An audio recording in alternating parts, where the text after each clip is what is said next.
This video is brought to you by patreon.com/worsttake. Get access to exclusive live streams and Discord servers, on-screen shoutouts, and early access to some videos when you join now. Help make sure that we can continue to make content like this by supporting the Patreon. Links are in the description down below.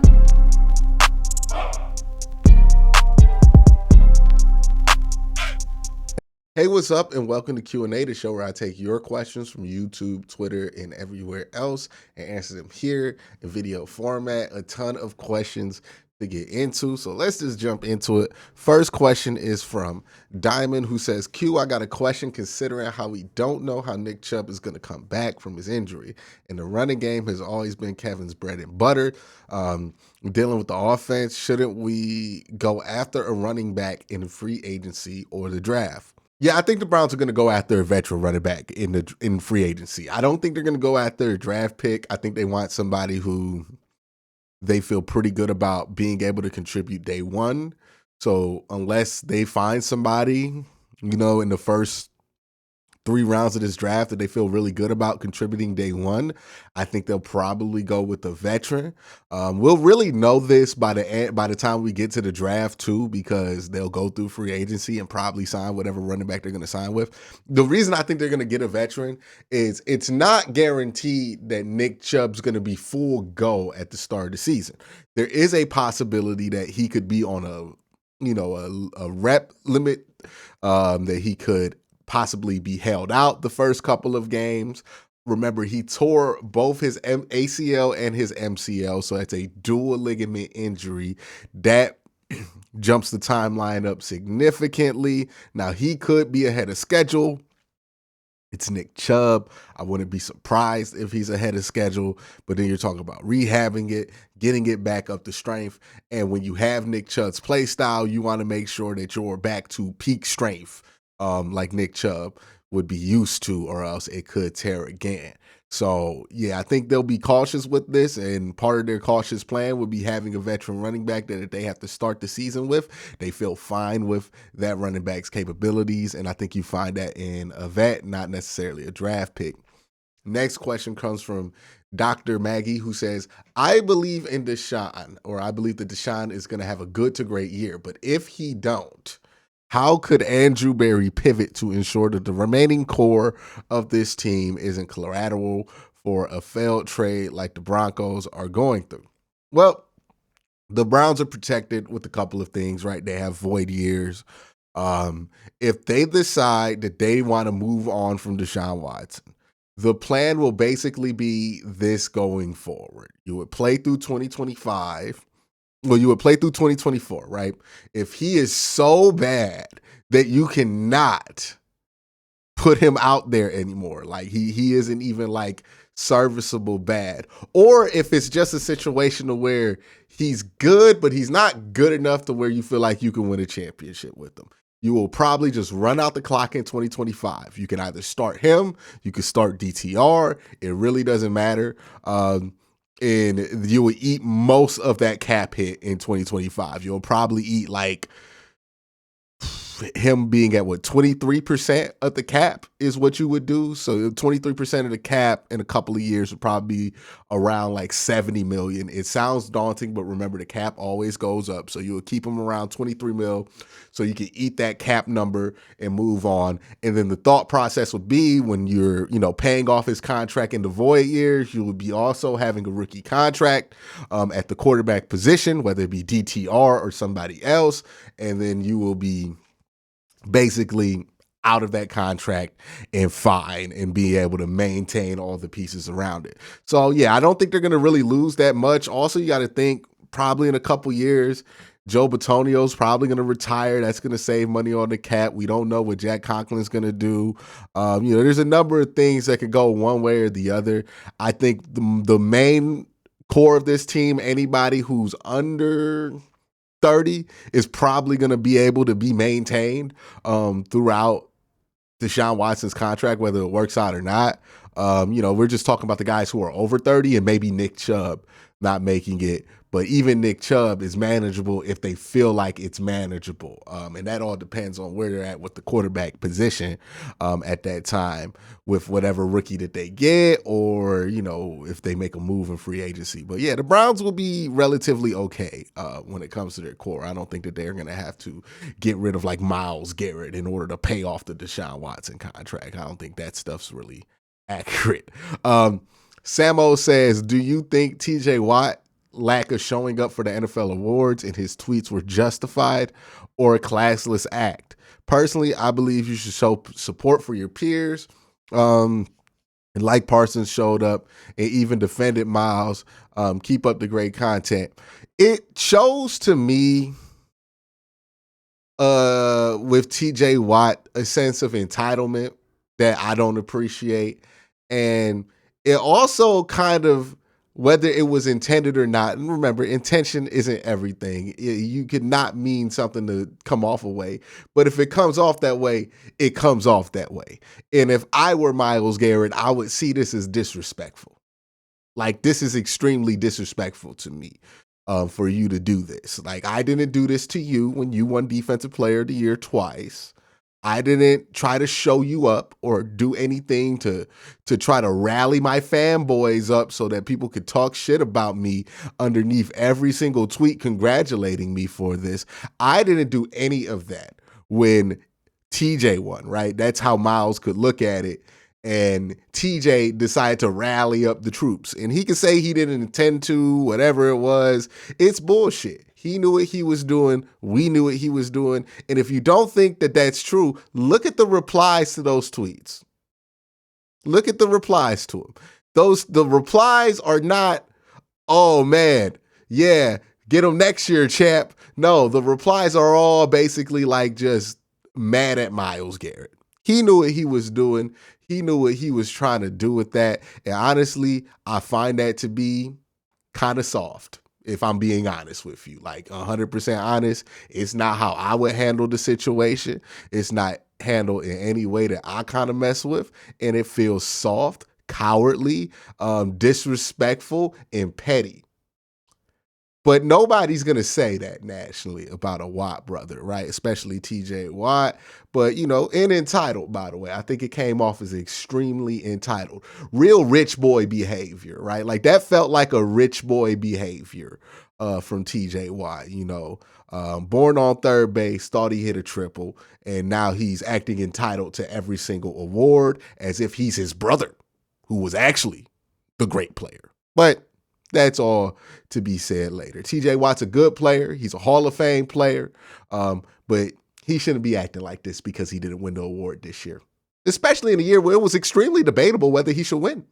It wasn't a walk-away case that TJ Watt should win it. Like the year he almost broke the sack record, if he didn't get it, I would understand it. But honestly, I thought Micah Parsons was always a bigger threat to get this award than TJ Watt. TJ Watt just had sack numbers. Everything else that he put out was pretty underwhelming, even to TJ Watt's standard. And I can't even, like, the thing that frustrates me with how he acted about this, there's no way that I actually believe that TJ Watt thought he had one of the best years of his career, because this wasn't it for him. He knows he wasn't playing at the peak of his powers. So for him to act like this on a year where I'm sure when he looks in the mirror, he doesn't feel like he played his best football is complete bullshit. But hey, that's just me. That's just me. But yeah, I think I call it for what it is, right? I don't think Myles would have done that if TJ would have won that award. So why is it okay for TJ to act like that? Somebody's got to explain that to me, for the people who, want to tell me I'm overreacting to this whole thing. Explain to me why this is okay for TJ. Because if Myles were acting like this, we would have to say something about it. But TJ, hey, he's just passionate, right? That's it. Feels like bullshit to me. Next question is from Gagan, who says, what's the ideal situation to maximize talent, performance, and cap at the offensive tackle position in 2024? The ideal situation is that you get the best out of Jet Wills and that he plays at a high level. And then that DeJuan Jones plays well at a high level as well. And then maybe Jack Conklin, you're either able to trade him or maybe he retires and you are able to save that too. But yeah, the ideal situation is that you're able to work with what you got. OG Browns fans live says, "Hey Q, is there a possibility that the Browns can clear like $40 to $50 million in cap space contracts by releasing some players that weren't a factor in this team this year? Or if they do, you expect them to go crazy to add more stars?" So the Browns can add about $60 to $80 million in cap space. Now, effectively, I think that's like 54 to like 74 or something. You got to factor in that they're going to sign their draft picks, and that takes up money on the cap. But yeah, they could have that much cap space. But remember, the Browns have a lot of long-term deals already on the books. So they're not going to be super excited to just throw around more long-term deals, right? They already got a multi-year deal for Grant Delpit, Myles Garrett, Denzel Ward, DeShaun Watson, Nick Chubb's on the last year of his deal. Amari Cooper's on he's on the second to last year of his deal, or the last year. But he's on the second to last year of his deal. The whole offensive line is on multi-year deals. Like David Njoku is on a multi-year deal. So they have a lot of long-term deals going on right now. I don't know. So a lot of that money that they have, they're going to want to roll over into next year if they do have it. So I would say they could clear the $60 to $80 million, but really expect this team to operate as if they have $30 to $35 million in cap space. I think that's more realistic, that they're going to operate in that budget. Maybe they could stretch it to 40, but I would really expect anywhere from $30 to $35 million budget for free agents this year. But yeah, that's something that could go down. My guy BM says, "I am assuming you are going to pick the Steelers last in the division, but they were 5-1 in division last year. Would Fields or Cousins change your mind when it comes to where they would rank inside the division? So pre-draft, what is your free agency divisional rankings?" Justin Fields would not move the needle for me because at the end of the day, I think the Browns are in a better situation than the Steelers would be with Justin Fields. And then you could say the same thing for everybody else. Obviously, Lamar Jackson, obviously, Joe Burrow. As far as like getting Kirk Cousins, I don't think Kirk Cousins is getting to that age where quarterbacks like him start to fall off, right? Your traditional pocket passers start to fall off. Now, Tom Brady's an outlier, so is Peyton Manning, but even Peyton Manning started to tail off at like 36. So with 38. He almost won the MVP at 36. Let me not. But around that mid-30s range is where quarterbacks start to fall off, especially guys who aren't once-in-a-generation type players. So that's a concern. He's also coming off of an Achilles injury, huge concern there. And he's going to be very expensive. So if you're Pittsburgh, and I got a video coming about this later this week, but if you're Pittsburgh and you want to get Kirk Cousins, you're probably going to have to say goodbye to Cam Hayward and somebody else. So, I think a lot of things factor into that. I don't think Cousins or Fields would really shift where I am with Pittsburgh, because my issue with Pittsburgh isn't just the quarterback position. I think that defense is very expensive. And for that defense being that as expensive as it is, at times they're the worst defense in the division, but they're the most expensive defense in the division.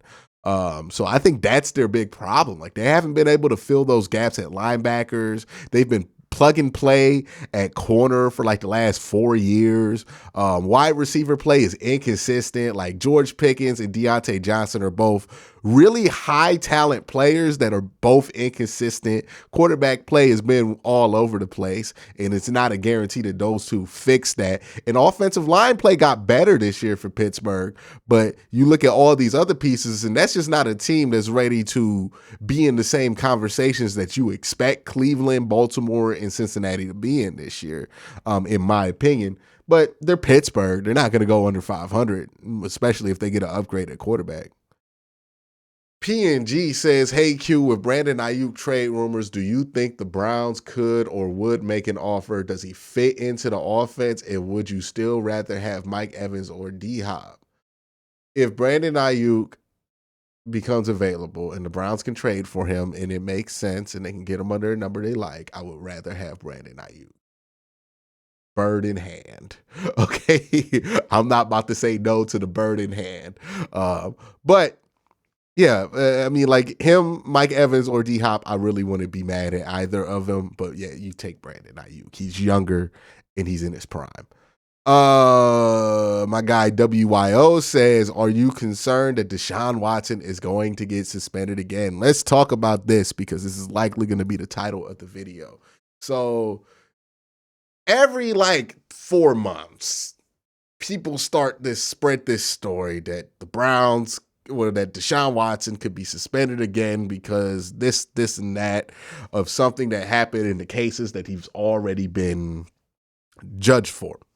As far as the NFL player misconduct policy is concerned. This comes up like 4 times a year. Each time makes less sense than the other. Here's the deal with DeShaun Watson. If DeShaun Watson is in danger of getting suspended again, I promise you, this is not something you're going to find out from a vague tweet. I promise you, this is not something you're going to find out from an underground YouTube channel. I promise you, this is not something that you're going to find out before anybody else. This is something that will be front page news, that will be on CNN, that will be on ESPN, that will be on NBC, Fox News, whatever news organization you watch. It will be on there as a main story because what would need to happen for DeShaun Watson to get suspended again is that he would have to re-offend, which means there would have to be an allegation that is posted that is after a credible allegation of sexual assault or misconduct or anything that can get him suspended after his judgment by Sue L. Robinson. If this is about anything that happened in 2020, 2021, 2019, 2018, it does not matter as far as DeShaun Watson getting suspended again. It would take something new. What he got suspended for were all of the allegations that he had at that time or that he could be accused of before that. What he would get suspended for is something new. If he has a new credible allegation out, I promise you that will be front page news. You are not going to find this out from a Mike Florio tweet. Like, you would know. It would be a big deal. Everybody would be tweeting about it. It's not going to fall under the radar. Because what that would mean is if he got a credible accusation again, and if he got suspended for that accusation, his contract is no longer fully guaranteed. The Browns could void it out and walk away from it with no hassle, and he would be cut. It would be that quick. So I promise you, we ain't even, if it happened, I promise you, we ain't even gonna have time to speculate, right? So whenever you see this pop up, it's usually when there's a slow news cycle, like in February after the Super Bowl, and people just need stuff to write about. They keep this article in the back burner and they drop it because they know that people are always going to be like, oh, is he going to get suspended again? Like, this is it. But I'm telling you, I'm giving you the game here. I'm sorry. I might be giving up the game for some of my content creative people, but I'm giving up the game here. If DeShaun Watson were able to get suspended again, it would be because of a new allegation after everything that happened with him in 2022. If those allegations are new, we would know, right? Because that would be front page news. No, this is not something you'll find out on the underground, right? Or by an article written in February. This would be front page news. This would be massive news. It would be breaking on ESPN. It would be so serious that ESPN will call one of them lawyers that they be hiring to co-host Sports Center because they would just be talking about the implications of what could happen. Like, we would be on full Watson watch and press conferences would happen. Okay? Like, Jimmy Haslam is speaking to the media. This would be a giant deal. The fact that people are hearing about this from bits and pieces on Twitter, nah, it's not it. It's not it. So that is the situation. Unless the allegation is something new after his suspension, then it is what it is. Or if he voided the terms of his suspension. I don't know the terms of his suspension. But if he voided the terms of his suspension, I'm sure there were like some perpetuity things where he had to do counseling and he's like banned from getting third-party massage therapists. Like, okay. So, again, if DeShaun Watson were eligible to get suspended again because of something similar or an allegation, it would be front page news. Anything else is just content. But yeah. So don't worry. He's not going to get suspended again or whatever thing. It's always like the same case too, that people are like, he could get suspended again for this, right? No, he can't. It doesn't count it's already been accounted for by the NFL. They've already punished him for that. Next question is, Phil, do you think there's any truth to the rumors that Chubb is gone? The Browns are not releasing Nick Chubb. They're not releasing Nick Chubb. They're not releasing Nick Chubb. They have made that very clear. I know people are putting videos out about, hey, the Browns could save some cap money here. Sure, but I think they think Nick Chubb's worth the $7 million that they would save. So they're probably just going to keep Nick Chubb. But that's it for Q&A. Y'all have a great day. Have a better night. Peace.